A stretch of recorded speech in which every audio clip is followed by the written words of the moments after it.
Share মার্কেটে invest করার সবথেকে ভালো এবং সহজ পদ্ধতি হলো মিউচুয়াল ফান্ডে ইনভেস্ট করা। আজকে আমরা এই মিউচুয়াল ফান্ড নিয়েই বিস্তারিত আলোচনা করব। এই ভিডিওতে আপনারা মিউচুয়াল ফান্ড সম্বন্ধে অনেক তথ্য পাবেন, যা আপনাকে ইনভেস্টমেন্ট করতে অনেক হেল্প করবে। চলুন শুরু করা যাক।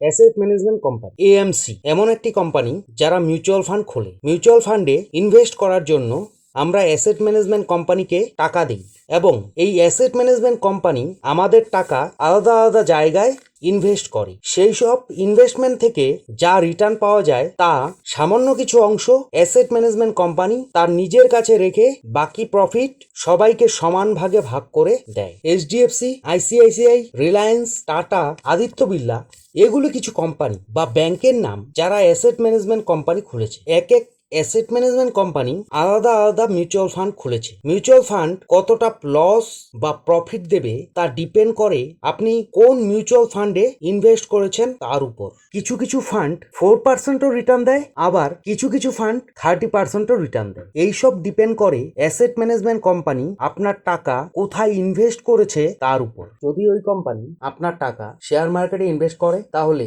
বেশি রিস্কি হবে কিন্তু রিটার্ন বেশি আসবে। আর যদি গভর্নমেন্ট বন্ডসে ইনভেস্ট করে তাহলে রিস্ক কম হবে, রিটার্নও কম আসবে। এএমসিতে বসে থাকা এক্সপার্ট আপনার টাকাকে কোথায় ইনভেস্ট করেছে তার উপর নির্ভর করে আলাদা আলাদা মিউচুয়াল ফান্ড হতে পারে। সাধারণভাবে মিউচুয়াল ফান্ডগুলিকে 3 ভাগে ভাগ করা যায়: equity mutual fund, depth mutual fund, hybrid mutual. Equity mutual fund এমন মিউচুয়াল ফান্ড যেখানে আপনার টাকাকে শেয়ার মার্কেটে ইনভেস্ট করা হয়। সাধারণত দেখা যায় এই ক্যাটাগরির মিউচুয়াল ফান্ডে রিস্ক বেশি হয়, রিটার্নও বেশি পাওয়া যায়। আপনি কোন স্টক মার্কেটে কি ক্যাটাগরির স্টকের উপর ইনভেস্ট করেছেন? যদি বড় বড় কোম্পানি শেয়ারের উপর ইনভেস্ট করেন তাহলে তাকে বলা হয় লার্জ ক্যাপ ইকুইটি ফান্ড। আর যদি ছোট কোম্পানি শেয়ারের উপর ইনভেস্ট করেন তাহলে তাকে বলা হয় স্মল ক্যাপ ইকুইটি ফান্ড। ছোট আর বড় কোম্পানির শেয়ারের মাঝামাঝি কোম্পানিগুলিকে বলা হয় mid cap equity fund. Large cap কোম্পানির শেয়ারের উপর ইনভেস্ট করলে রিস্ক কম থাকে তুলনামূলকভাবে স্মল ক্যাপ কোম্পানিতে ইনভেস্ট করলে। তবে লার্জ ক্যাপ কোম্পানিগুলির গ্রোথ সেইভাবে হয় না যেভাবে স্মল ক্যাপ কোম্পানিগুলির গ্রোথ হতে পারে, তাই রিস্ক এবং রিটার্ন দুটোই কম হয় লার্জ ক্যাপ কোম্পানির শেয়ারের থেকে। ইকুইটি ফান্ডের আরেক টাইপ হলো ডাইভার্সিফাই ইকুইটি ফান্ড। এতে আপনার টাকা লার্জ ক্যাপ, মিড ক্যাপ এবং স্মল ক্যাপ এই 3 ফান্ডেই ইনভেস্ট করা হয়। এতে আপনার টাকা লার্জ ক্যাপ, মিড ক্যাপ এবং স্মল ক্যাপ ফান্ডে ইনভেস্ট করা হয়। এতে লার্জ ক্যাপ কোম্পানিতে, মিড ক্যাপ কোম্পানিতে এবং স্মল ক্যাপ কোম্পানিতেই আপনার টাকাকে ইনভেস্ট করা হয় সমান ভাগে। ডাইভার্সিফাই ইকুইটি ফান্ডে রিস্ক তুলনামূলকভাবে অনেকটাই কম কিন্তু রিটার্নটা অনেকটাই বেশি পাওয়া যায়। Equity link savings scheme ELSS এটি একটি স্পেশাল টাইপের ইকুইটি ফান্ড। এই ফান্ডে আপনি আপনার টাকার উপর ট্যাক্স বাঁচাতে 1.5 লাখ টাকা পর্যন্ত ট্যাক্স বাঁচানো যায় এই ফান্ডে ইনভেস্ট করে। সেক্টর মিউচুয়াল ফান্ড এই মিউচুয়াল ফান্ডে এমন স্টকে ইনভেস্ট করা হয় যেগুলি একটি বড় সেক্টরকে বিলং করে, যেমন আইটি সেক্টর। আইটি সেক্টরে যতগুলি স্টক আছে সব স্টকে ইনভেস্ট করা হয় আপনার টাকা। সেক্টর মিউচুয়াল ফান্ডের আরেকটি উদাহরণ হলো ব্যাংকিং সেক্টর। ব্যাংকিং সেক্টরে যতগুলি স্টক আছে সব স্টকে ইনভেস্ট করা হয় আপনার টাকা। এইসব সেক্টর রিলেটেড মিউচুয়াল ফান্ডে ইনভেস্ট করা বেশি রিস্কি, কারণ একটি স্পেসিফিক সেক্টরে ইনভেস্ট করা হয়। ওই সেক্টর নিচে যাচ্ছে না উপরে যাচ্ছে তার উপর ডিপেন্ড করে মিউচুয়াল ফান্ডের প্রফিট এবং লস।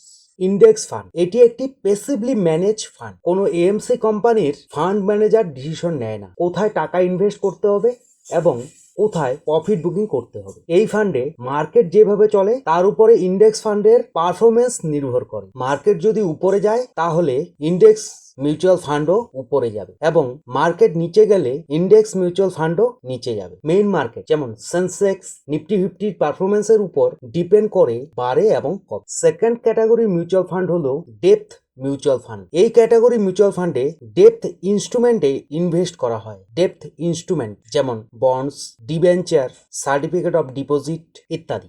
এইসব টাইপের মিউচুয়াল ফান্ড একটি low risk low return investment. Government bond issue করে, সেই বন্ডগুলিতে ইনভেস্ট করা হয় মিউচুয়াল ফান্ডের দ্বারা। এই ইনভেস্টমেন্ট থেকে বছরে 7 থেকে 8% রিটার্ন পাওয়া যায়। 3 নম্বর ক্যাটাগরি মিউচুয়াল ফান্ড হলো হাইব্রিড মিউচুয়াল ফান্ড। এই মিউচুয়াল ফান্ডের মাধ্যমে ডেপ্থ এবং ইকুইটিতে ইনভেস্ট ইনভেস্ট করা হয়। অনেকেই চায় যারা ইকুইটিতে ইনভেস্ট করতে, কিন্তু সব টাকা ইকুইটিতে ইনভেস্ট না করে কিছু টাকা ডেপ্থ ইনস্ট্রুমেন্টে ইনভেস্ট করতে। তাদের জন্যই এই হাইব্রিড মিউচুয়াল ফান্ড। যদি বেশিরভাগ টাকা ডেপ্থ ফান্ডে ইনভেস্ট করা হয় তাহলে তাকে বলা হয় ব্যালেন্স সেভিংস ফান্ড। 70:30 রেশিওতে টাকা ইনভেস্ট করা হয়, মানে 70% টাকা ডেপ্থ ফান্ডে এবং 30% টাকা ইকুইটিতে ইনভেস্ট করা হয়। আর যদি এর উল্টো হয়, 30% টাকা ডেপ্থ ফান্ডে এবং 70% টাকা ইকুইটিতে ইনভেস্ট করা হয়, তাহলে তাকে বলা হয় ব্যালেন্স অ্যাডভান্টেজ ফান্ড। এই ভিডিওতে আমি আপনাদের মিউচুয়াল ফান্ড সম্বন্ধে অনেক নলেজ দিয়েছি। আশা করি আপনারা উপকৃত হবেন। মিউচুয়াল ফান্ড সম্বন্ধে আরো কিছু জানা থাকলে অবশ্যই কমেন্ট করবেন। মিউচুয়াল ফান্ড নিয়ে আমি আরো কিছু ভিডিও বানাবো, তাতে আরো কিছু গুরুত্বপূর্ণ তথ্য আপনাদের সামনে তুলে ধরব। ধন্যবাদ।